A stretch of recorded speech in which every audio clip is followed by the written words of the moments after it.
साजिश में आज बात होगी गाजा की। गाजा में 11,000 लोगों की मौत के बाद अरब देशों ने साफ तौर पर कह दिया कि अब बहुत हुआ।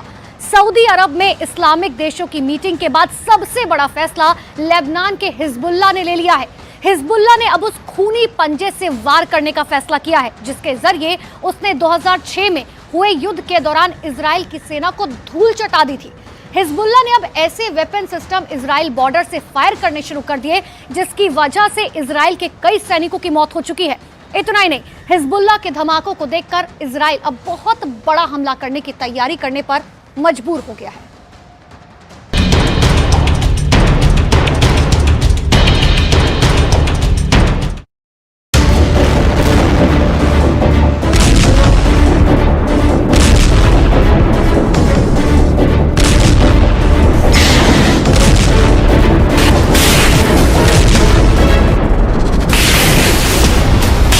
हिजबुल्लाह की नई वार्निंग को इजरायल को बहुत गंभीरता से लेना होगा।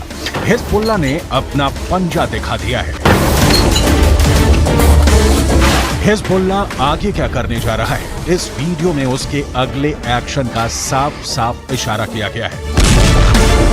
इस वीडियो में हिजबुल्लाह का सबसे बड़ा सीक्रेट छुपा हुआ है।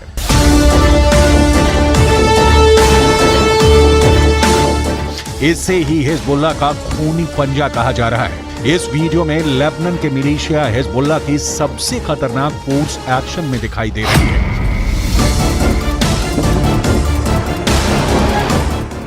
यह हिजबुल्लाह की ऐसी फोर्स है जिसे अभी तक हसन नसरुल्लाह ने छुपा कर रखा हुआ था,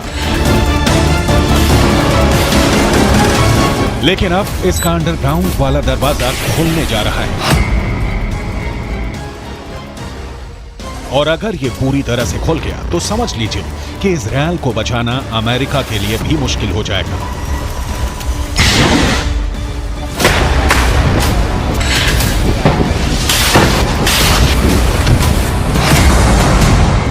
आप इसे हिजबुल्लाह का पंजा कह सकते हैं। इसके टारगेट पर इजरायल है, इसके टारगेट पर अमेरिका है और हर वो ताकत है जो इस वक्त गाजा पर बमबारी में इजरायल का साथ दे रही है।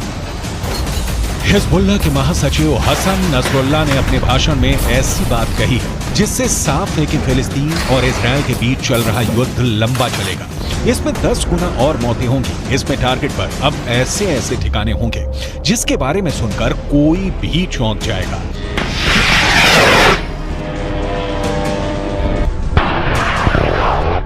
इस वक्त हसन नसरुल्लाह के एक एक शब्द को डिकोड करने की जरूरत है, क्योंकि इस बार हिजबुल्लाह ने ऐसा धमकाया है जिसके टारगेट पर सीधे बेंयामिन नेतन्याहू।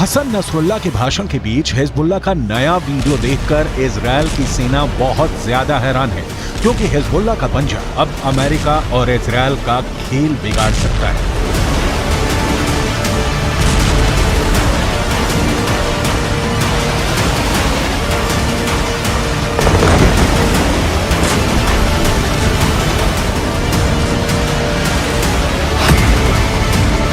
इस पंजे में हिजबुल्लाह की रॉकेट फोर्स है, इसमें हिजबुल्लाह का एंटी टैंक दस्ता भी है, हिजबुल्लाह के पंजे में स्नाइपर वाली गोलियां भी हैं, इसमें हिजबुल्लाह की स्पेशल फोर्स भी है और अब तक इसमें हिजबुल्लाह की सबसे खतरनाक और सटीक बैलिस्टिक मिसाइल भी शामिल हो गई है।